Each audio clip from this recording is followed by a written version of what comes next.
সবাই কেমন আছো? সবাইকে স্বাগত জানাই আমার এই রান্নাঘরে। আজ আমরা বানাবো হান্ডি মটন। তার জন্য দেখো আমি একটি মাটির পাত্র নিয়ে নিয়েছি এবং তার মধ্যে কিছুটা পরিমাণে সরষের তেল দিয়ে দিয়েছি। সরষের তেলটা খুব ভালো করে গরম করতে হবে। সরষের তেলটা গরম হয়ে গেলে তার মধ্যে 4 কুচনো আলু আমরা দিয়ে দেবো। ওই 4 কুচনো আলুটা আমাদেরকে খুব ভালো করে ভাজতে হবে লাল করে। এটা মাটনের জন্য আমি ভাজছি, চাইলে তোমরা আলু দিতে পারো, নাহলে এই জায়গাটা স্কিপ করে যেতে পারো। আলুটা ভালো করে আমরা ভেজে নেব লাল করে। আর তেলটা খুবই ভালো করে গরম করবে, তাহলে অনেক তাড়াতাড়ি কিন্তু আলুগুলো ভাজা হয়ে যাবে।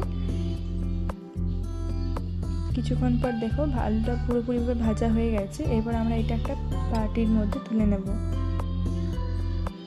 এক্ষেত্রে বলে রাখি, আমি কিন্তু এর সঙ্গে পেঁপেও অ্যাড করেছি পরে।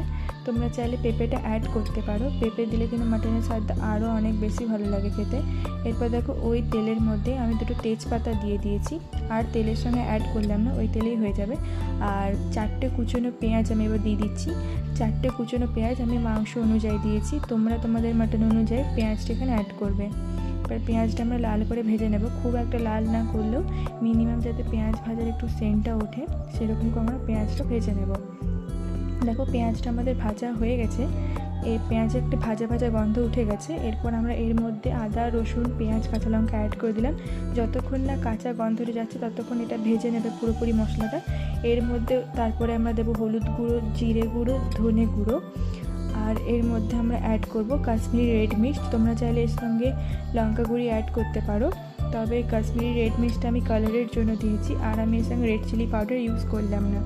এরপর ভালো করে মশলাটা কষিয়ে নেবে। এরপর আমি প্লেটের মধ্যে একটু গরম মশলা আর তোমার কাসুরি মেথি ভিজিয়ে রেখেছিলাম, সেটা আমি মশলার সঙ্গে দিয়ে দিয়েছি।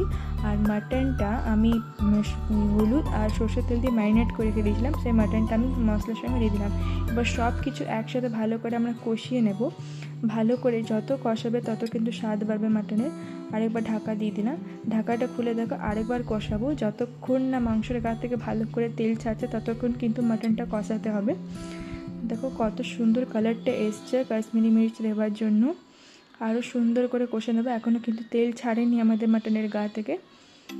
সুন্দর করে কষে নিতে হবে মাটনটা। একবার করে ঢাকা দেবে আর ঢাকা খুলবে, ওরকম করে কিন্তু কষবে। ঢাকা দিয়ে রেখে দিলে কিন্তু তলে লেগে যেতে পারে। আর দেখো মাটনটার সঙ্গে আমি কিন্তু পেঁপে আর আলুটা অ্যাড করে দিয়েছি। যখন হালকা হালকা তেল ছাড়বে তখন পেঁপে আর আলুটা দিয়ে দেবে একদম লাস্ট টাইমে। তারপর আমরা ওর সঙ্গে নুনটা অ্যাড করে দেবো স্বাদ মতো। তোমরা তোমাদের স্বাদ মতো নুন অ্যাড করবে। দেখো ঢাকা দিয়ে দিয়েছিলাম, আরেকবার ঢাকা করলে কিন্তু পুরোপুরিভাবে আমাদের মাটনের গা থেকে তেল কিন্তু ছেড়ে দিয়েছে, আমরা যেটা চাইছিলাম।